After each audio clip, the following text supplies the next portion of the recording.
Hello viewers, welcome to Amma's craft. இப்போது இந்த பொம்மையை எப்படி க்யூட்டாக மாற்றலாம் அப்படின்னு காட்டுறேன். இதில் பென்சில் கூட போட்டு எழுதுவாங்க, அந்த மாதிரி இருக்கிற பொம்மை. பெரிய பொம்மையாக இருந்தால் ஸ்வீட் பாக்ஸ் வேணும். இதுக்கு சின்ன பாக்ஸு போதும், ஏதாவது சின்ன பாக்ஸு. என்ன இது எப்படி செய்யலாம், என்ன இதுக்கு தேவையான பொருள்லாம் நான் முதல்ல காட்டுறேன். இது ஸ்டிக்கர் போட்டு ரெட்டோ மெரூனோ அது வாங்கிக்கிங்க. அதுக்கப்புறம் நமக்கு விருப்பமான கலரில் துணி, எதனா ஒரு துணி. அதுக்கப்புறம் நூல், அதே கலரில் நூல், ஊசி, அப்புறம் சிசரு. அதுக்கப்புறம் பாக்ஸ் ஒன்று, இதுக்கு தேவையான சின்ன சைஸ் பாக்ஸ் எடுத்துருக்கேன். நீங்கள் கொஞ்சம் பெரிய பொம்மையானா ஸ்வீட் பாக்ஸ் கூட வச்சுக்கலாம். இது எப்படி செய்யலான்ட்டு இப்போ காட்டுறேன். இந்த பாக்ஸை போல் 3 மடங்கு நம்மளுக்கு துணி எடுத்துக்கணும். பாக்ஸ் போல் இந்த பாக்ஸ் நடுப்புறம் இது போல் ஹோல்ஸ் பண்ணிக்கிங்க, அந்த பொம்மை உள்ளே நுழையிறதுக்கு.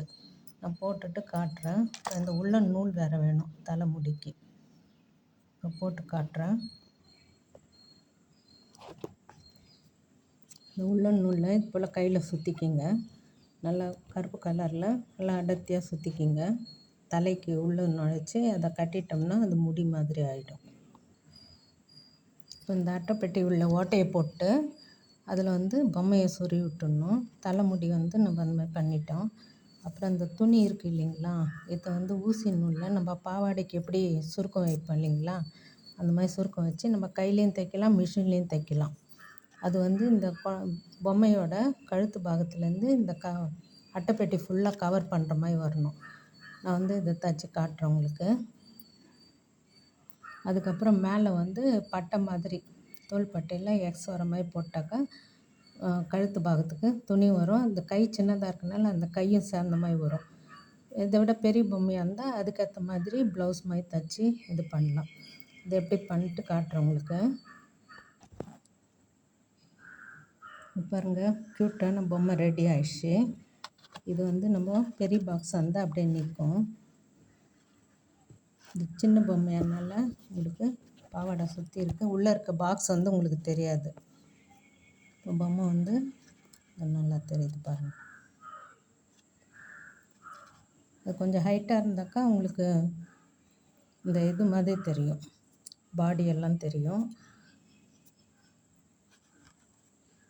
ஓகே, குட்டி பொம்மையை கூட நம்ம எப்படி அழகான பொம்மையாக மாற்றலான்ட்டு இதுலேருந்து பார்க்கலாம். கண்ணுக்கு நான் மை வச்சுருக்கேன். இந்த வீடியோ உங்களுக்கு பிடிச்சிருந்தா மேலே பாருங்கள், அந்த கவர் பண்ணிகிட்டு இருக்கேன். பாடிங்களுக்கு போடுறோம் இல்லைங்களா, சின்ன பசங்க ஃப்ராக்குங்களுக்கு, அந்த மாதிரி இதை போட்டு வச்சுருக்கேன். சுற்றி அந்த பாக்ஸ் தெரியாத அளவுக்கு ப்ளீட்ஸ் வச்சு துணியை தைச்சிருக்கேன். நீங்கள் ஜரிகை வச்சும் பண்ணலாம், இல்லை சாதா இதுலேயும் பண்ணலாம். பாருங்கள், இந்த பட்டிக்கு மேலே நீங்கள் பெல்ட் மாதிரி வேறு கலர் அட்டாச் பண்ணியும் தைக்கலாம்.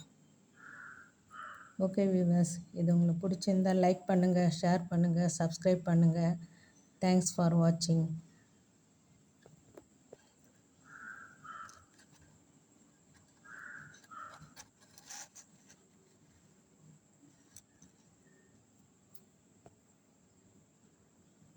தேங்க்யூ.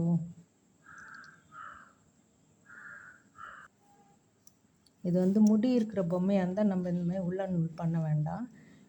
அது கண், வாய் எல்லாம் அதிலே இருக்கிறதுனால நம்ம அப்படியே பண்ணலாம். இதில் எதுவுமே இல்லாதனால அதுக்கு நான் ஸ்டிக்கர் போட்டு கம்மல் வாய்க்கெல்லாம் ஒட்டிட்டு கண்ணுக்கு மை வச்சுருக்கேன். அது குட்டி இதுவாக இருக்கனால பாவாடை சாதா கவுனுங்களுக்கு எப்படி சுருக்கம் வைக்கிறோமோ அது போல் ஊசி நூலில் கையிலே தைக்கலாம், மிஷின்லேயும் தைக்கலாம். தேங்க்யூ. சப்ஸ்கிரைப் பண்ணுங்கள், லைக் பண்ணுங்கள், ஷேர் பண்ணுங்கள்.